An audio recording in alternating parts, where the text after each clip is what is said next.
Welcome to the Hardwood Time Capsule podcast, presented by Callaway Golf. This episode features the all-time scoring leader in the WNBL and current director on the board of Basketball Australia. She's won more championships and league MVPs than you can count on your hands. She's impressive, inspiring, and down to earth. She's the one and only Suzy Batkovic. So thanks very much for jumping on. A real honour to have you on.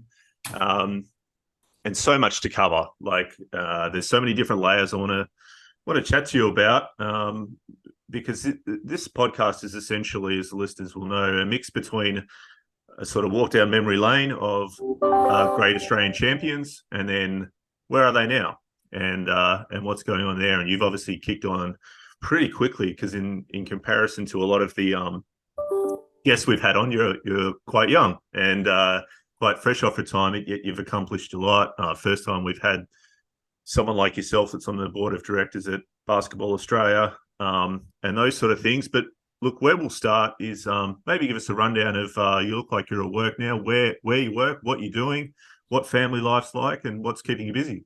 Yeah, so not long after I retired, I fell pregnant really quickly with the twins. So 2019 retired, fell pregnant straight after the season, pretty much, naturally with twins. So I had been saying I wanted twins for years. I kept thinking, oh, one and done. But yeah, I think my jaw definitely hit the ground when the obstetrician said, oh, look, you're pregnant with two. Do they run in the family, or no one else has got them? Or? So it is down the line. And right. From my understanding, it's from the woman's side. So I do have... through the family tree, we had a look at it, and there are sets of twins. So, I got the double whammy. Wouldn't have it any other way. It was really difficult, but it still has its challenges because they're only 3 turning 4 next month. So I fell pregnant with the girls, and then they came early September. So we spent a bit of time in special care, so premature.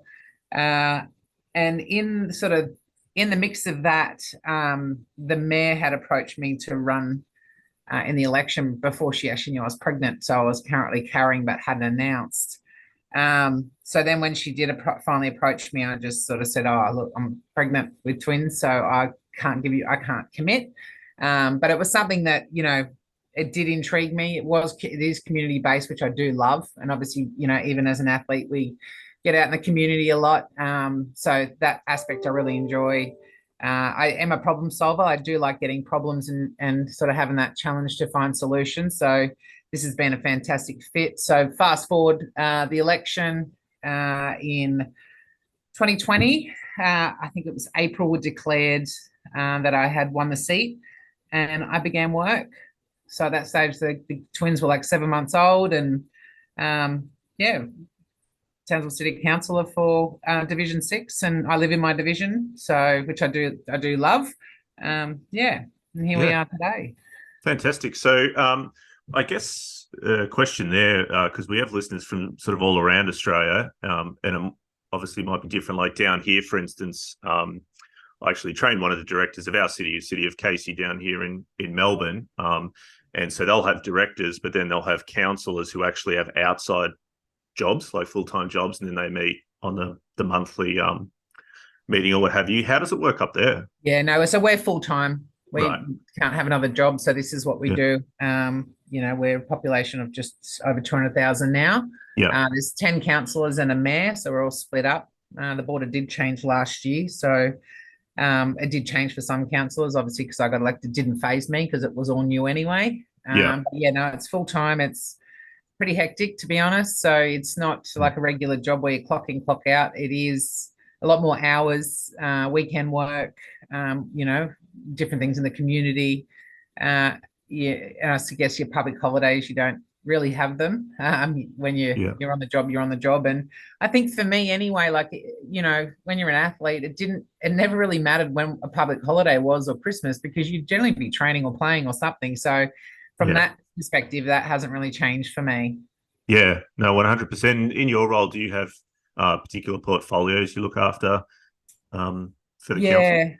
So I'm on a couple of committees, but I'm a chair. I'm the chair of the 2032 Legacy Working Group, which is obviously looking at legacy infrastructure for Townsville with the Olympics, obviously in 2032. So we're just have been going through that. So I've got a group of external people that are people throughout town that we believe will help us figure out what's the best thing, for infrastructure wise moving forward. Then we've got internals as well, through sport and rec and different aspects that we need that we feel like could help us on the journey to try and get some legacy big ticket items for Townsville.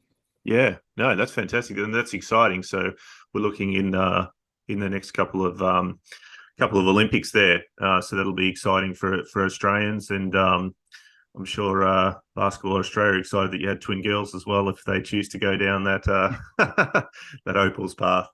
We're going to sort of circle back around to where you're at now, but I do want to take sort of that trip down memory lane, for lack of a better word, because you did have an incredible career. And it's important that we sort of acknowledge that, because same as when I had Christy on the podcast, we need to acknowledge where the foundations were laid. And whilst the girls get all these great opportunities now in terms of, whilst the pay's still not up there, certainly, like Christy said, way better than it used to be. Pathways way more open, so many different options around the world, can combine 5-on-5 with 3-on-3, and so much more. And then, we throw into that the Players Association providing more support now, with the way it's now constructed.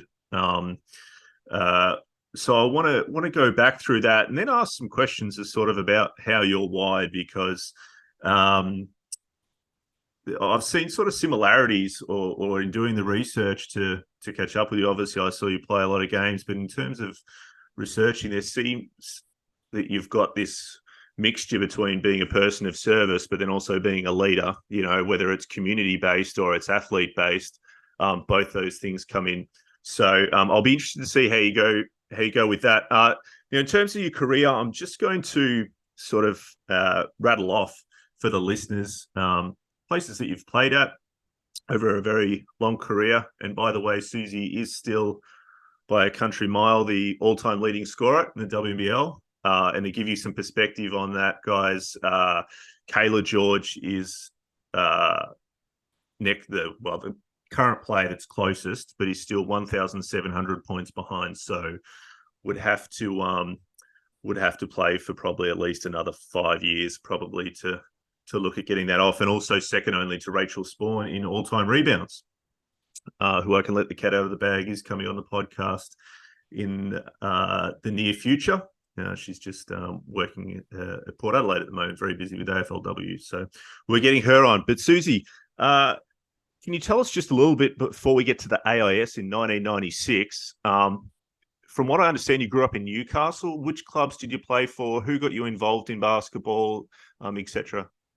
Yeah, so I'm a New South Wales girl, born and bred in Newcastle. My brother, actually, I was playing netball, and he's 3 years older than me, and he is a pest. He used to irritate me a lot. And he really wanted me to play basketball, and I'm like, no, I don't want to. And then he just kept pestering, and then it was just to the point where I was like, fine, I'll give it a go. And absolutely loved it. And what age group was that? Oh God, I was in would have been year 7, I think, from memory. Yeah. And then just sort of never looked back from there. And then everything kind of happened quick for me. But I guess because I was this tall kid with this raw talent, I just sort of went from playing for school to a club to nationals, and then all of a sudden, Phil Brown was at the national championships and scouted me. And from my understanding, one of the main people who actually helped train me at 6 a.m. in the mornings, because I was so far raw and so far behind everyone else in my age group, he actually had a chat to Phil and said, have a look at this kid. She's a bit undercooked, but she's got potential. And he saw me play and called to see if I wanted a scholarship. Yeah, fantastic. And so was that from the under 18 nationals that occurred No, or so I earlier? went to the AIS. I was 15, So under just 16s. yeah. So Wow. I was really young. So at that Yeah. stage too, I'd met Lauren. So I think it Yeah. must have been like 12, 13 when I first started playing with Loz. So Yeah. we've known each other for like 30 years, Yeah. and gone through the ranks together from a young age. Yeah. Uh, yeah, so that was a lot of fun, and obviously the way I guess our basketball intertwines as well. You know, from the juniors through to the then Loz came to the AIS the year after me, and then we played in the WNBA together, Seattle. Um, you know, cross paths through Europe playing against each other. It was always nicer to be on the same team, but unfortunately over there was generally playing against each other. Hmm. But yeah, Yeah. I always ask the guests on this podcast that was sort of from that late 90s, early 2000s. Obviously, now we see a big college pathway. Was that ever an option for you? You finished at the AIS in '99 and then went to the Sydney Uni Flames. Um, was it ever a consideration? Did you have any offers to go to college, or was it just stay home? yeah, no, I had lots of offers to go, but I had zero interest to go. Yeah, Um, I think I think back then we didn't really need to go. We had everything right here, what we needed, and there was, yeah, I guess it wasn't as big back then, and obviously the AIS was, the place to go. So yeah, for me, it's just, yeah, and I think I was really young too, considering I was getting offers at such a young age, and then going to the AIS at such a young age. I mean, commuting 5 hours from home to Newcastle wasn't, sorry, from home to AIS, 5 hours isn't too bad, but to be on the other side of the world at such a young age, just I had no interest. yeah. How did you find moving to Canberra at such a young age? Did you get homesick? Were you okay with it? How was My that? mum definitely cried a lot. The only thing Yeah. that I really struggled with to start with was washing, to actually have to put the washing machine on and do my own washing. I was like, what? No one told me this until I got there. But I had pretty strict parents, and one of the things I did ask was, is there curfew? And it was like, back then it was like midnight. I was like, sign me up, because my curfew's way stricter right now. Yeah, yeah. No, that's good. Fantastic. And when you go to Sydney Uni Flames, who recruits you? You obviously had a good team because you won the championship straight up in your first year. But who was the coach? And yeah, name drop a few players for the listeners. Yeah, so Billy Tomlinson was the coach to start with, but then there was a crossover during the season, and Karen Dalton. Oh, yeah, Karen Dalton ended up taking over um, from there from memory. Oh God, we're jogging my memory here. But yeah, Billy Yeah, Tomlinson was part of it. He was with the yeah, men prior to that. I don't really can't mm, recall why we had that crossover, but and Daltz was kind of at that stage um, where she was still playing, mhm, but I think coming into like the retirement side of stuff as well. yeah, And we did have Tommy Ma. I just can't think of what year that was. We had him as well. yeah, So I yeah, had a few crossovers. yeah. No, that's okay. And you obviously won the championship. In 1999, was that a time where the, for lack of a better word, the marquee players were able to do it full time, or did all the players have outside work? No, I think a lot of us still, like, there was a fair few of us that it wasn't good money, but you found a way to make it stretch. My parents were definitely the mum and dad bank. Yeah, We ended up having a little black book that they'd write in when I'd have to borrow money, because it was pretty much like, oh, mum, rent's due. Oh, mum, I got a bill. Like, I yeah, need petrol, I need food, and because I was living in Sydney, it's a 2 hour drive, so I'd often find myself wandering home when I was didn't have a whole lot of food in the house. So I'd go mm, home and my boot would be full of food. And my dad would sneak me a couple $100 to put in my pocket, be like, don't tell uh, mum. But mum had done the same thing. So I'd actually walk out feeling pretty uh, good, pockets full of food, boot full of food. well But played. yeah, yeah. So eventually, this book just got bigger and bigger. Yeah, And it wasn't really until I went to Europe where like my first season, I was like, this is amazing. I can pay you in, like, how much do I owe you? I can pay you, like, I can pay yeah, you more. I can pay you interest. So it was kind of hard yards up until, I got to Europe in terms of salary. yeah, It just was not good. Like the girls, to what they've got now to what we had back then is a huge difference. Yeah. Just wasn't much money back then. Yeah. Yeah, no, fair enough. And I think that's the general feeling we're getting from a lot of the players we're interviewing.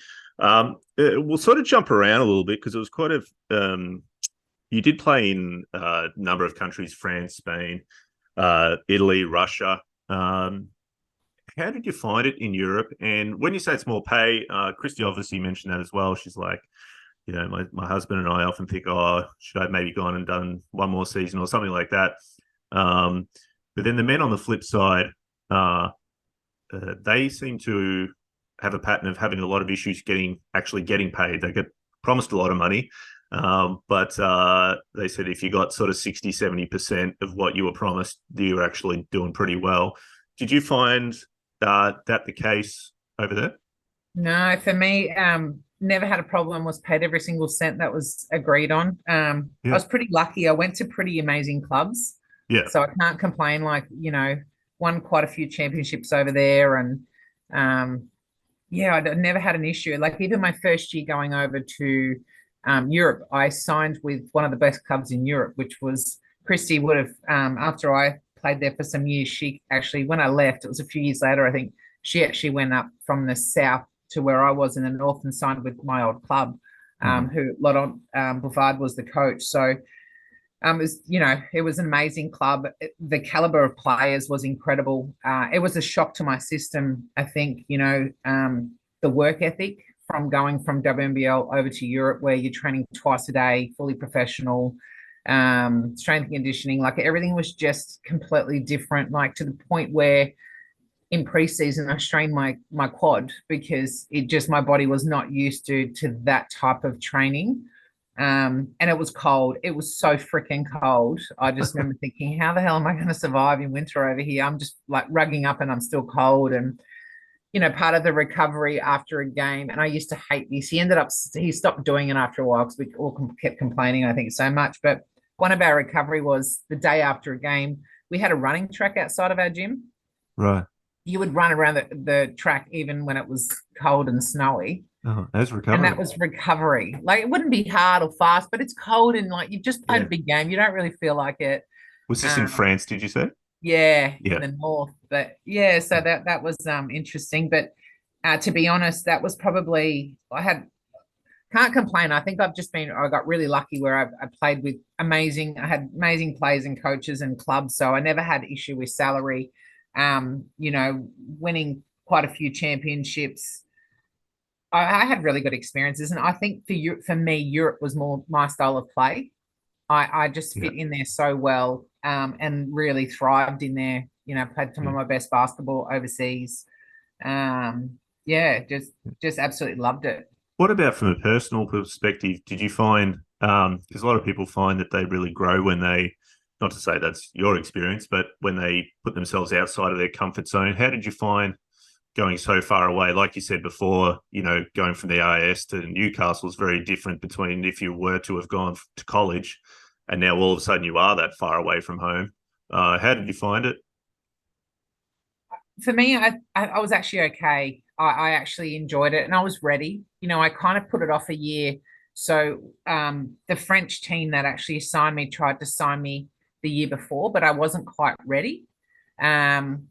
And I knew that because I was 20 years of age, and I knew that I still needed development. I knew that once you get to Europe, it's not so much about the personal development either. So I just wanted that one more year in Australia to make sure that I can cope when I'm over there and put myself in the best possible situation. And so I think for me, whilst it was hard in terms of it was a bit of a reality shock on how hard and how much they train. And mind you, like it literally was the best club in Europe. So it was big WNBA studs as the imports. We had Anne Waters back then, who's like one of the best European players around, played many years in the WNBA, and she's bigger than me. She's, I think, 6'6" or something along those lines.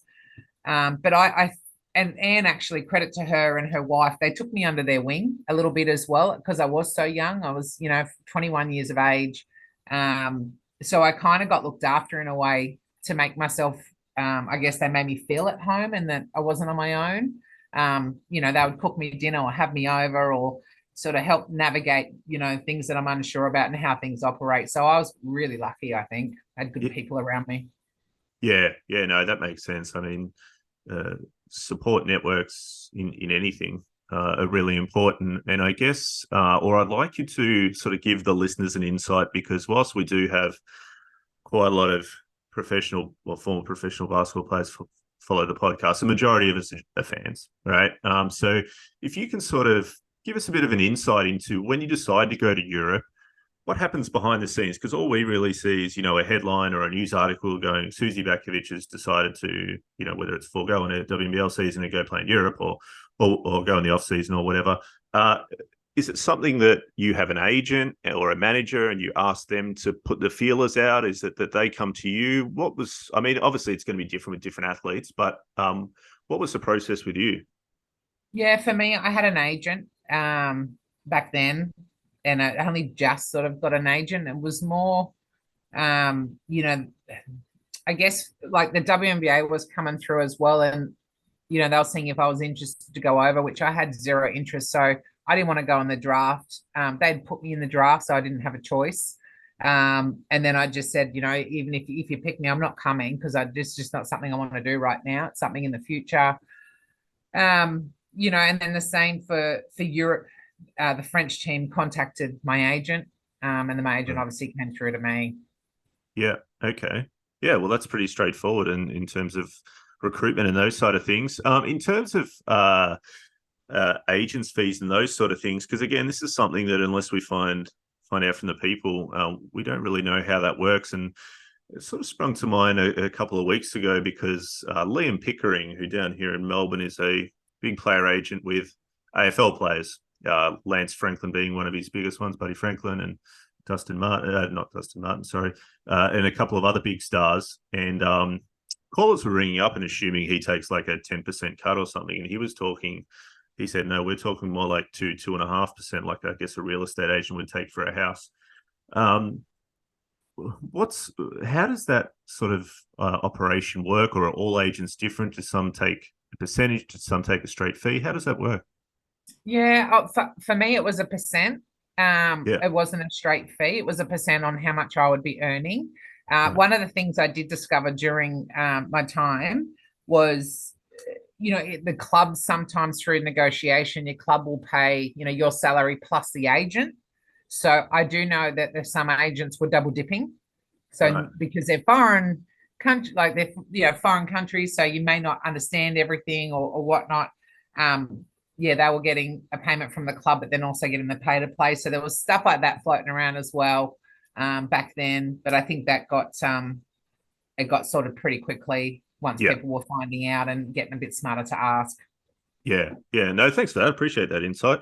When we look at your WNBL career, and we'll touch on obviously your WNBA stuff as well. So 2003, you go as the 22nd draft pick, but you're not actually there, I gather, from what you just said. No, I didn't have any interest, and then I just, for me, it was all about Europe at that stage. Yeah. It was weird because, you know, like your Penn and Loz and Chrissy, like they all love the WNBA, but it just never really, it's not something that, for whatever reason, I don't know. But it just wasn't something that I was super excited about. Yeah. And No, I that's think that's fair enough. yeah, and I think back then too, like I know the European game really suited me, so that might have been part of it as well. And there was definitely more money to make in Europe than what there was in the WNBA back then. Yeah. So that was definitely more enticing. For me, particularly, I had racked up a big debt with my parents in the Fix start. that black book up. Yeah. Did I guess the next question sort of is then, so even though you're not there, you are drafted by Seattle.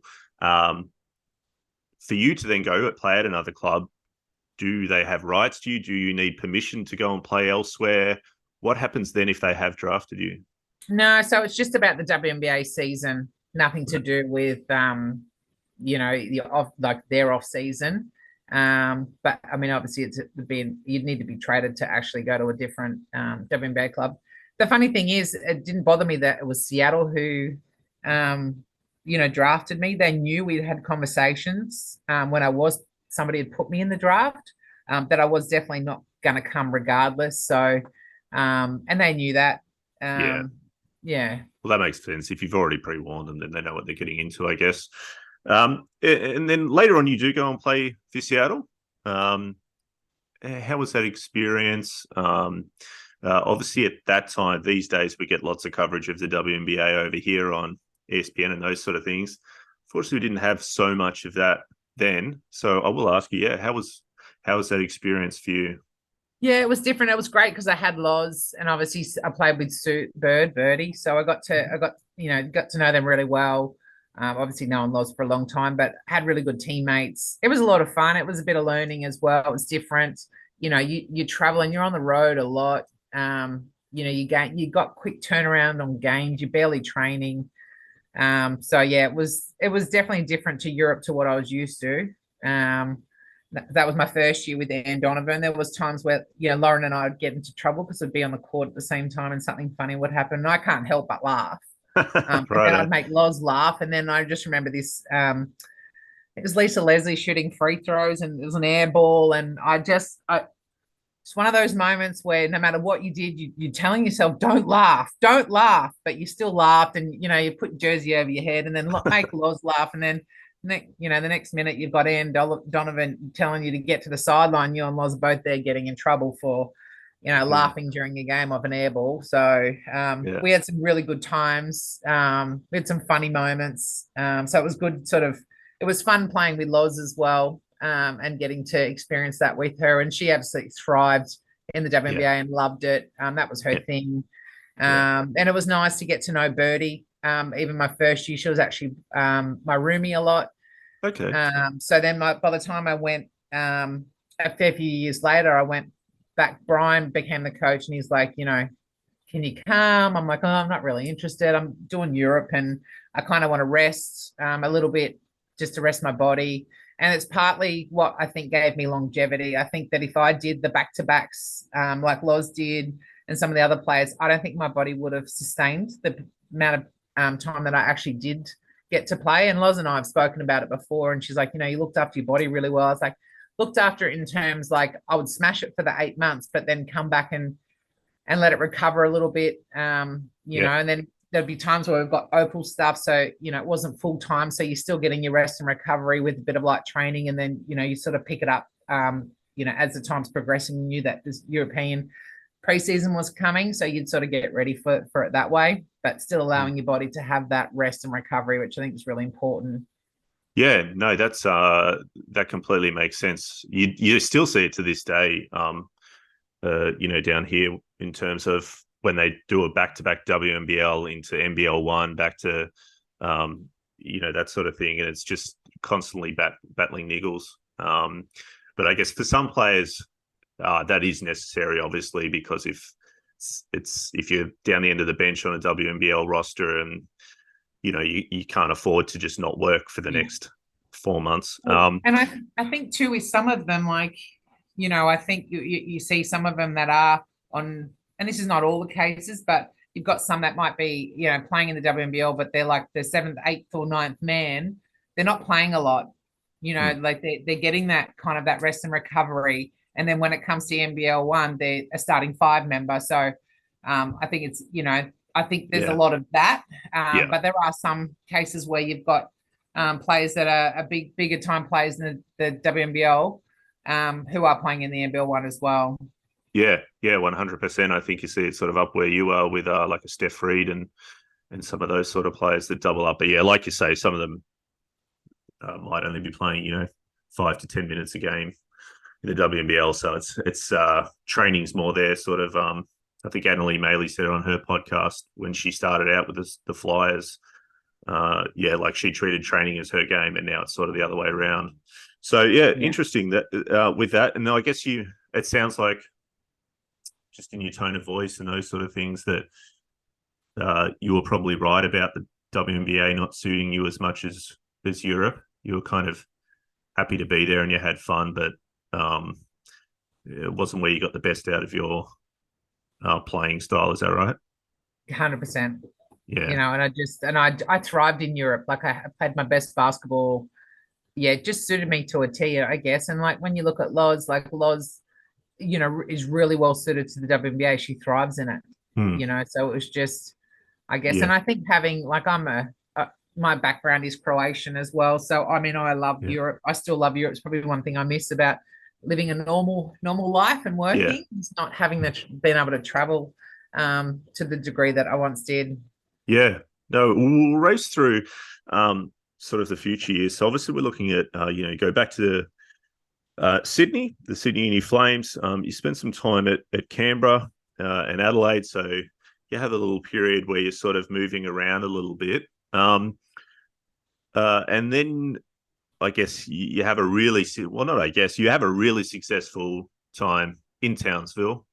Winning 3 championships there, and obviously just pretty much dominating for a period of 7 years the WL MVP for all but one season in that. I guess one of the questions there is with the different officiating and stuff when you play all around the world, uh, how did you find? Well, you obviously found it pretty good coming back and being such an influential scorer back in the WNBL. But in terms of calls and that sort of stuff, because well, in a nutshell, you were quite a physical player. You were tough. You go to the basket really hard. You'd play tough defense. Did you find that the WNBL one allowed for that, or did you actually have to change how you played to allow for the officiating, if that makes sense? Yeah, I had to change. When I came home, I had to change how I played because Europe, and sort of this day, it's way more physical. It's like it's brutal. And it was the same when I went to Europe. I had to adapt of getting absolutely smashed. And it's like, how is that not a foul? So it's kind of like we used to joke, it was like no blood, no foul over there. So you Yeah, learn wow. to just be tough and suck it up and on you go. But when I came home, it was an adjustment. I was finding that I was getting fouls and it wasn't that it wasn't like the actual fouling that was frustrating. It was just being more physical, like being a tougher wall, and it just wasn't allowed back then. So that was a bit of adjustment for me. And yeah, and I think and you touched on it. I went to a few different clubs. That kind of started on went from Sydney to Canberra. I actually went through a bit of a divorce at that stage. So I just Right. needed to do something different while we're going through the process. And, we're as amicable as could be, but just to sort of, I don't know, get that separation. And then for me, I went to Canberra and Carrie Graff was actually the coach. And my dad got diagnosed with cancer. And it was a really tough year. And hats off to Graffy. I'll always, respected for this. It was at the point where I actually missed the worlds because of it. My dad was sick, and Graffy was a coach back then, and she was ringing saying, the spot's yours. It's yours. Do you want to play? I'm like, no, my dad's like fighting for his life, so he was quite unwell, and there's no way I would have forgiven myself if I did leave to go. And I wouldn't, my head wasn't there. Like all I was worried about is obviously my dad. I'm really super close with my dad. So Yeah. even during that season, I literally, I'd come back, and credit to the team that I played with. I literally was just in a car driving from Canberra to Newcastle, and I'd spend majority of the days in hospital with my dad, and then come back a day before the game, do a training, and then play, and then straight after the game, jump back in the car and drive back to the hospital. So that was a bit of a crazy year. And then, I remember getting the phone call where during that season, my dad, where they said, mum rang and said, your dad's got about a week to live. Oh, So I took off, went home. yeah. And then talking to Graffy was great, really supportive. And she wanted to sign me for another 3 years at that point. But it was just too hard. And that's where Adelaide came in, and I ended up needing a clean slate because of it was just, and you just got too many bad memories. Like I remember the road Yeah. I was on when I got the phone call, and just the commuting, it was really hard. But I can't emphasize enough how great Canberra were supportive, and obviously Graffy and my teammates were just amazing. and nothing was an issue for them, Yeah. but needed a clean slate. So that's how I ended up in Adelaide for Right. a couple of years. So Yeah. yeah. No, thanks for sharing that. And yeah, again, that's something behind the scenes that I think when us as fans, put you guys up on a pedestal, and it shows the human side of it and what's going on, because it's easy to just critique games and oh, I would have done this, I would have done that, and fans getting Yeah. riled up and all that sort of stuff. And then you see the human element, and what that player might have actually been going through that week. Yeah, so thank you. That's 100%. No, yeah, and Andrew, like I think this is what probably still shits me to this day is, and not just with basketball, but in sport in general, like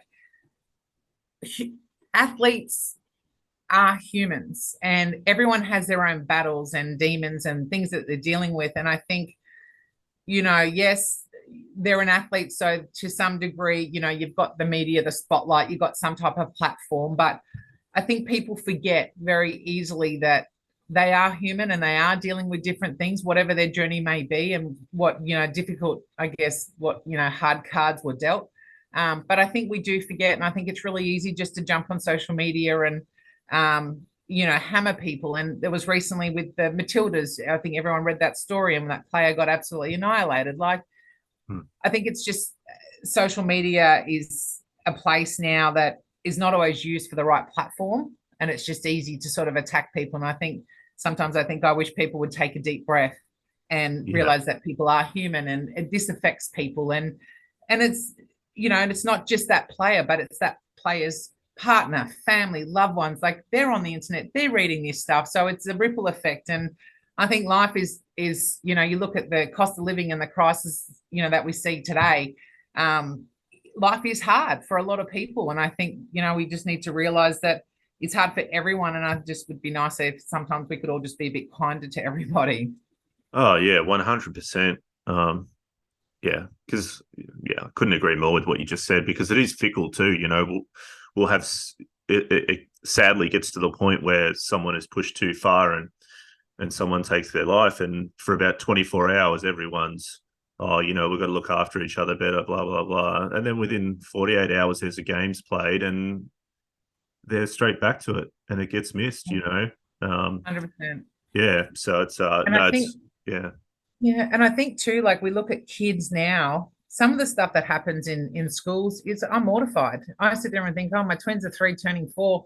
Maybe I need to homeschool them, by the time they get to that age, because some of the stuff that's happening, and you're reading about, and this is probably me going into my new life, with dealing with community issues, the suicide rates and things that are happening at such a young age in schools now is just, it's mortifying. It's sad. And I think having my own kids now, it really hits home, and the bullying that we just touched on, the same in the school, where young kids are telling other kids to go kill themselves, or being horrible to them because they're carrying an extra bit of weight, or they might not look a certain way. Like, what's happened to the world? I yeah, just find it really sad. And I think, whilst as a player, yeah, like, I copped some shit as well, like any player does, and it was more about, if you beat a team, like, it'd be the spectators heckling you or whatever. And but some of the stuff that's happening now in today's day and age is just,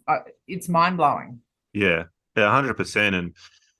And even as difficult as it is for adults, it's like I had Matt Shanahan on the podcast last week, and he was the coach of Vic Metro under-18s, and I said, how do you manage the kids' psyche? Because some of them, I mean, the bottom age players are 15 turning 16, and I don't know if it's happening up there in Queensland, but down here in Victoria, um, uh, these, for lack of a better word, cinematographers, that have big followings on Instagram, go to VJBL games on a Friday night now and film under 16s and under 14s and put up highlight reels, and all the kids, love it, because they'll, they see their highlights and they get 4,000, 5,000 views. And Matt said, we just tried to talk, we almost made it embarrassing for them in terms of instead of blowing up their ego, we go, oh, righty, you're on again, blah, blah, blah, you know, to make a joke out of it. But the serious side of it is if you go read the comments on some of these, you know, you've got friends of other players going on there going, nah, he's trash, blah, blah, blah. What about the six shots he missed? And this is like a 15-year-old kid. And it happens week in, week out. And I think, and this is no slight on the groups that do these, like Baseline Hoops is very successful at it, doing it all around the country because their intention was good, was to shine the spotlight on great athletes. And so they don't mock them. They show great dunks and three-pointers and all that sort of stuff. But the reality is you can't control what's going to be put under that. And so, yeah, there's just, you know, comments with clown faces and rubbish bins and all this sort of stuff, you know, on these kids that are playing, you know, local basketball. Like it's crazy. And it's, there's just no accountability for it. So, yeah, 100% what you're saying with that. I don't know what the answer is to it, but yeah.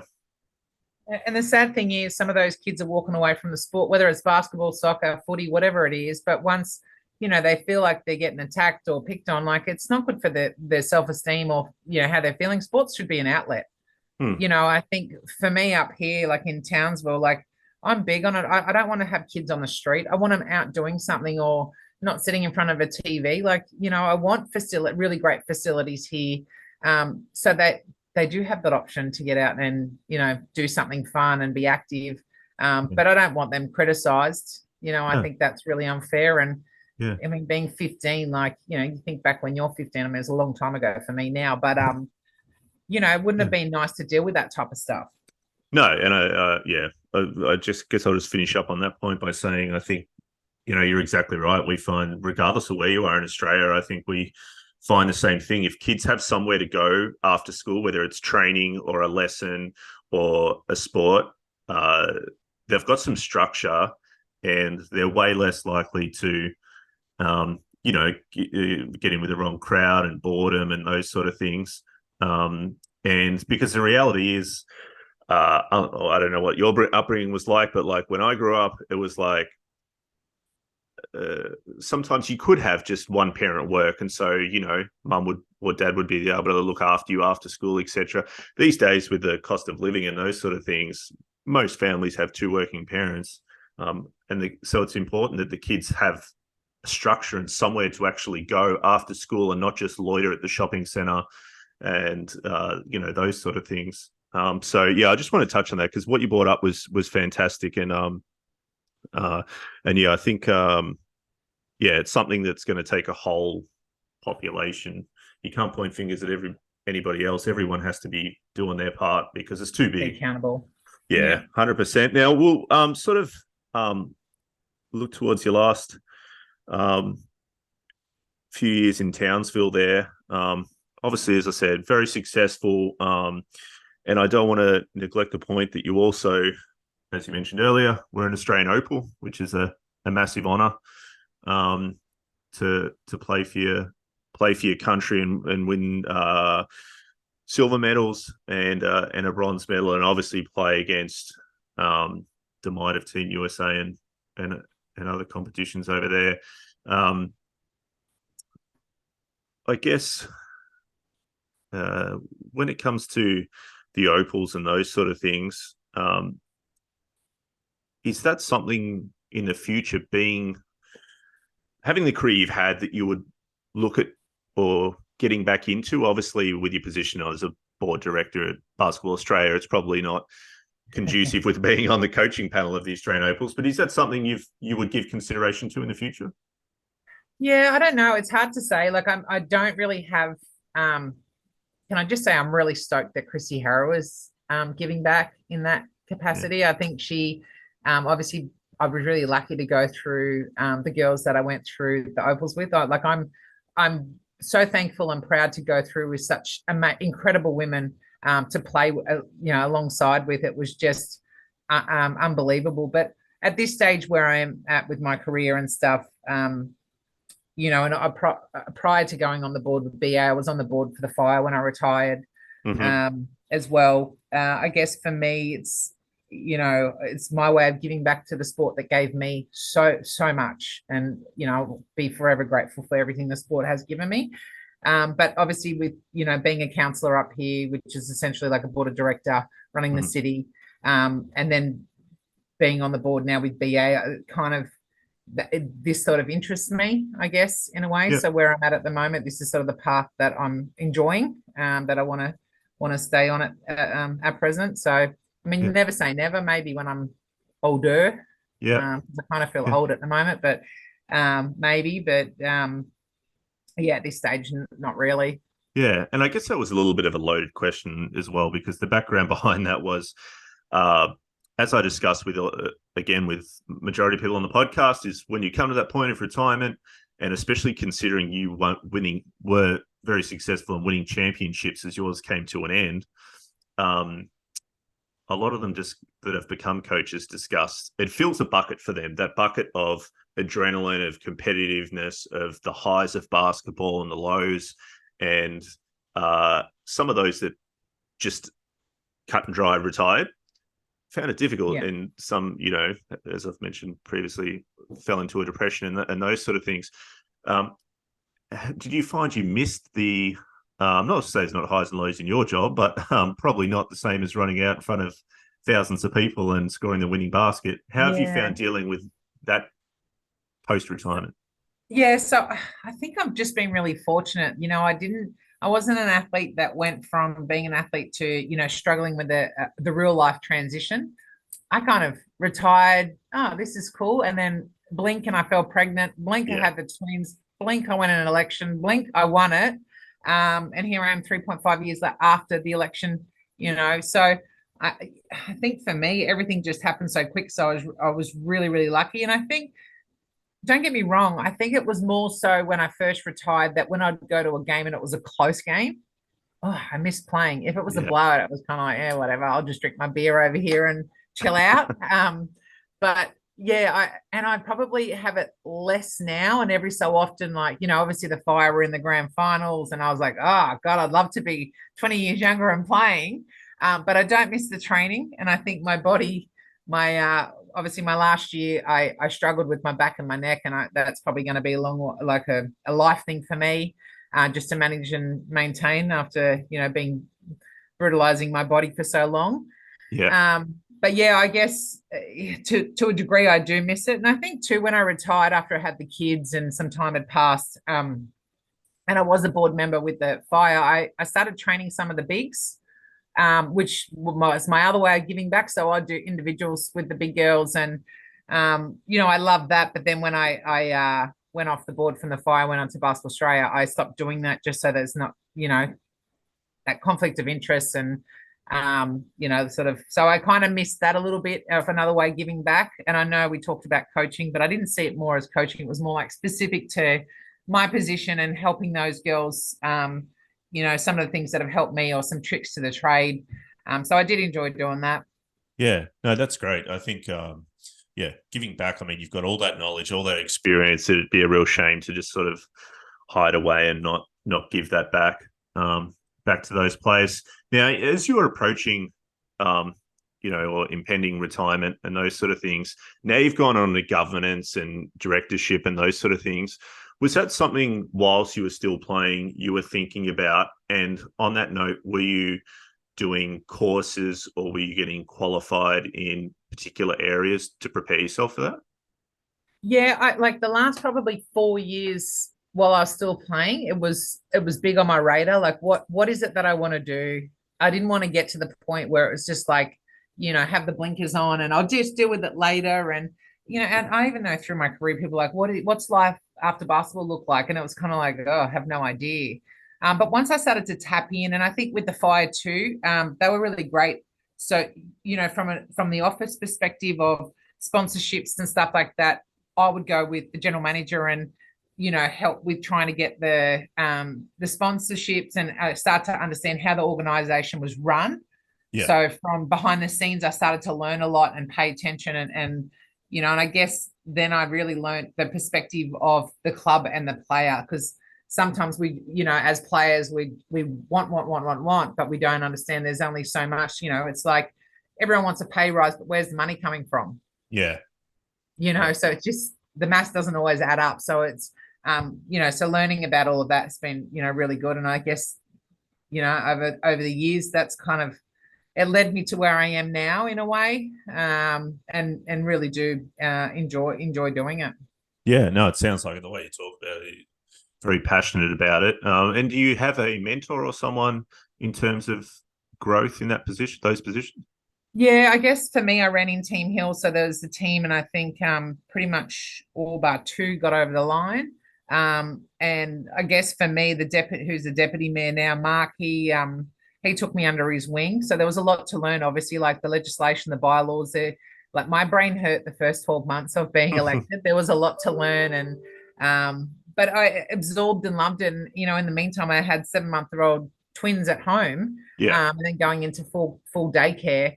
So it was hard. It was really hard. But now I feel like I actually know what I'm doing. I know how to get things done, and really enjoy it. There's been things that may one of the stuff that I'm proud of.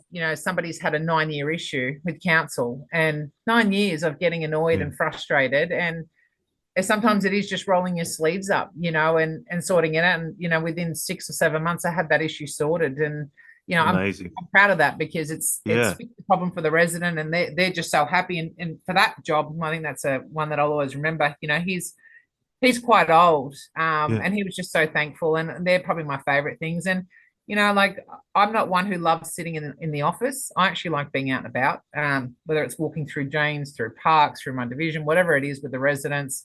That's my favorite. That one-on-one contact. What's yeah, your problem? Let's sort it out. And yeah, if I can't sort it out for you, I'll let you know why. Because there is, we are bound by legislation and law, the yeah, bylaws. So, if I yeah, can't sort it, I'll tell you why. yeah, What's the roadblock? But I like a challenge, and I think I yeah, was really competitive as a player. So I've yeah, just used that. I still have that competitiveness now, but it's just in the office as opposed to on the court. yeah. No, fantastic. Great answer because I think when I look at someone like yourself, and managers will often use personality traits or personality testing, and one of the common ones, I guess, or the most simple ones these days is the four birds personality traits. And you're without doubt an eagle, right? You like to make decisions. You like to get your hands dirty, those sort of things, as opposed to, and people can look this up. You've got the eagle, the owl, the peacock, and the dove, and all different personality traits. Because someone who's a dove, for instance, a people pleaser and a very soft That's look definitely after. not me. Yeah, right. They're going to run a mile from these, like that 9-year issue you're talking about, right? Because it's Yeah. just difficult. You might have to deal with some confrontation. You're going to have roadblocks and those sort of things. So the question at the end of this is, does that reflect one of your parents, or did you develop this from other people? Did you always have it growing up where you couldn't sit still and needed to get things done? Yeah, how do you speak to that? Yeah, I think I was young, couldn't sit still was probably definitely one of them. But my parents, my parents migrated to Australia. My mum was 12, I think at the time, the eldest of 8 children in the end. Wow. Um, my dad migrated, I think it was 18. They're hard workers. They always have, they came with nothing. So they've had to work for everything. And they wouldn't do it any other way. And I guess my mum, I think I never wanted to hear this because it'll be a laughing dinner conversation. I am very much like my mum, and I would have died a few years ago if someone said that to me. Like, no, don't be ridiculous. But I see a lot of mum, the things that she does and the way she is. Mind you, she's a lot more patient than me. I see it with my daughters, and she's just an amazing grandparent. But she's just incredible, and nothing's too hard. She was always, just get in and get it done. Like, don't, just find a way. And I think that's definitely her. And my dad, when he was still alive, he was just, nothing was an issue. It was just, yeah, he would help anyone, sort everything. Like it just, yeah. So I think for me, I definitely got that from my parents, and not to hide from hard things because that's not the Yeah, way, we do things. So yeah, it was just, Yeah. meet it head on and find a way to try and, navigate and sort it out. Yeah, no, I appreciate that. That's a good insight because I think uh I mean modeling is usually the way. That's why I sort of asked that question, is modeling is usually the way you become who you are, and whether it's your parents or coaches or whatever. And that I guess leads me into another aspect of modeling and trying to create something, and whether it's manufactured or whether you're born with it. And obviously the usual question is about leadership. Are you born with it? Do you become a great leader, etc.? But I guess I want to pre-frame this in reminding the listeners again that you are the all-time leading scorer in the WNBL and second in most rebounds. Now, the reason I bring that up again is not to flatter you all over again, is to what it speaks to is that you didn't take possessions off, because scoring is one thing, but when you're then going and rebounding and you're just playing like play after play, and people only have to, Google image you playing, and most of your images look like you've just got out of a really hot shower because you're covered in sweat and red in the face and just like would play at 100%. The question though is for the coaches listening, because we do have a lot, is how do you get your juniors to not take possessions off? How do you encourage that accountability and that just go, go, go? Is there a way to do it? Do you have any advice on that? Yeah. I think it's a bit of both. I think for me it's the competitiveness, and I never wanted to sit on the bench. I never wanted to get subbed out until as I got older. I was particularly with the Fire. Chris Lucas was my coach, and over a number of years. And I guess as you get older, you want your young girls to be rewarded that train with you a lot. So I always wanted to get in the game, rip, tear, bust, get us a lead, and then by the third quarter at the end, I'd be like, I'm done for the night. Let the other girls play. Yeah. Okay. So that the last so many years, that's what it was about for me. It was, I loved to play it. I knew my body was getting, older, and the club was great at looking after me. There would be days where I'm like, I can't go a full 2 hours. My back's playing up because I've got some problems in my disc and my spine and my neck. But it was like, come on, girls, like, let's get in, get a good start, let's get a lead, and then everyone gets to play. And that really made me happy. I really, I love that.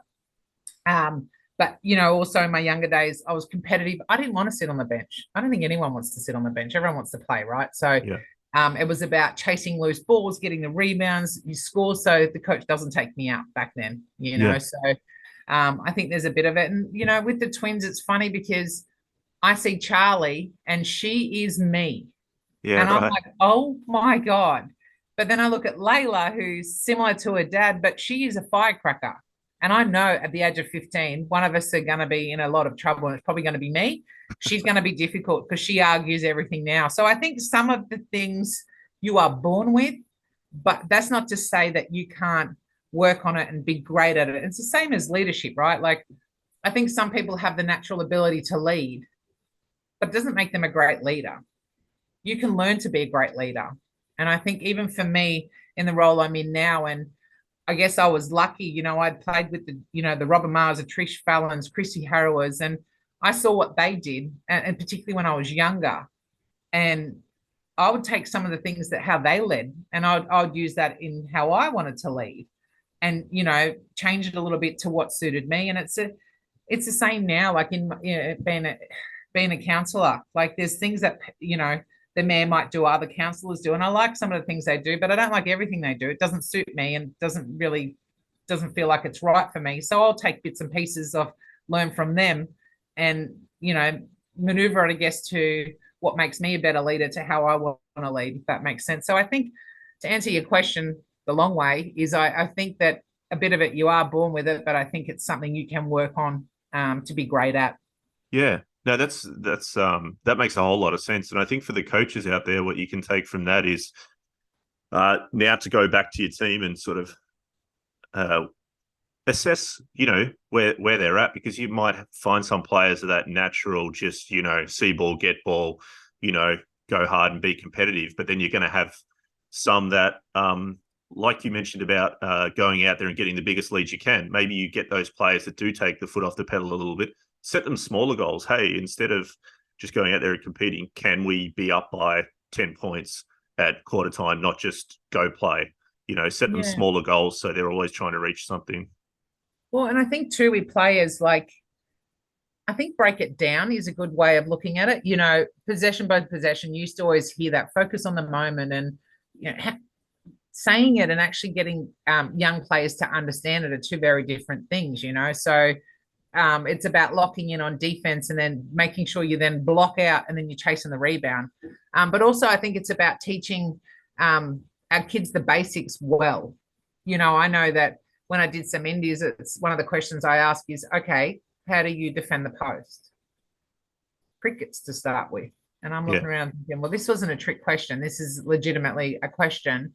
And where to slide and how to cut them off on the baseline. So I kind of just went back, peeled, the onion layers off and went back to basics. And I think it's really important that we're teaching our grassroots, like our young players, the simple things and making sure they do it really well, because that's going to help them. Otherwise, they're going to be good at a couple of things but struggle with the basics of things, and they're going to be all over the shop. So I think there's a lot in going back to basics is going to help the players of, the defense, the offense, how to shoot, being a good teammate. I think the basics, I think, are really important. Yeah. Yeah, no, 100%. And I guess because I'm just cognizant of your time and that you probably do need to get back to work. So I guess one other thing that I want to bring up, which is a bit of an issue, and you can handle this wherever you want, or just we can just scrap the issue, is something that was obviously big down here during the season. Was there is an issue with a trans player wanting to play in the NBL 1 women's, right? And for those listening to the podcast, if you're hoping we're going to debate trans players, we're not going to do that. It's not the podcast for it, so I'm not here to bring that issue up. But essentially, what happened was a trans female, so a male now identifying as a female, want to play for the Kilsyth Cobras in NBL 1. Long story short, there was a bunch of hoo-ha about how it had been handled down here, whether they could or they couldn't play. It was getting very close to the preseason tournament in Frankston. And then BA essentially took it off Basketball Victoria's hand and formed a 3-person panel. And this panel included the Chief Medical Officer of BA, Peter Harcourt, the Sports Exercise Physician in Diana Robinson, and you, Suzy. I just thought it was handled really well once it got across to you guys. And the explanation I thought was fantastic, because and people can go and Google this. I'm not going to read out the whole explanation and quotes and those sort of things. But was just handled really well. It didn't shut the door on it ever happening. Ultimately, the decision was for that trans athlete not to play in the season. But it was just about that we need to educate, in a nutshell, get more education on the issue, look at what we're also going to do in the leagues below, professional league. And I guess where I want to get to a head on this is at the time down here, like, to put us or to get on a panel that was going to ultimately decide this would be like throwing yourself to the wolves. Now, when I wrote this question, we obviously hadn't done the podcast, and now it makes perfect sense that you would thrive in a position like this where 99% of people would run away because it's so contentious. It's impossible to please everyone. The media's all over it. Andrew Bogut's going 100 miles an hour on Twitter, wanting to take on anyone and everyone. And I guess what was your mindset at the time with that? How do you go on a board dealing with something that's so big, but then go home and be mum to Charlie and Layla, and then go and put your head on the pillow at night and go, and just compartmentalize it? So that's the first question, is how did you go at that time mindset wise? The second one is, because you potentially had multiple hats, were you put on that panel because you could give a player's perspective of a trans man coming into the league, or was it because of they needed someone from the board of directors on the panel? I guess that's pretty loaded, but yeah, how did you find your mindset around that time, and what was your involvement in the panel? Yeah, I think, like, for me, as you've worked out, I don't run away from hard things. Yeah. Even though they're not pleasant, so they might be difficult or uncomfortable, is probably the best way to describe it. But it has to be done. Something like that, for whatever aspect or whatever topic it may be. There's obviously a reason, and I think I guess in where we are now, it's still a big learning. It's not that this is being researched for the last 150 years. So there's obviously a lot of learning and different research out there. And, I guess for the two docs, I don't want to go too much in this because I was on the panel. So, the two docs are on there. They're experts. So from that aspect, they were great. I learned a lot. There was a lot of learning in there as for everybody. And I think it's a space that we're still learning. And I think with people, again, and I'm going to go back to something we touched earlier, is about social media and just having a bit more kindness and compassion and understanding that this impacts people, whatever the topic may be, family members. And, so I think we just have to remember, like, we're just got to learn to be kind, but also understand we're, for this particular topic, we're in a, I guess, a new type of area, and you can see different sports coming out with different things, and it is a learning for us. So I think we're trying to understand, more about it.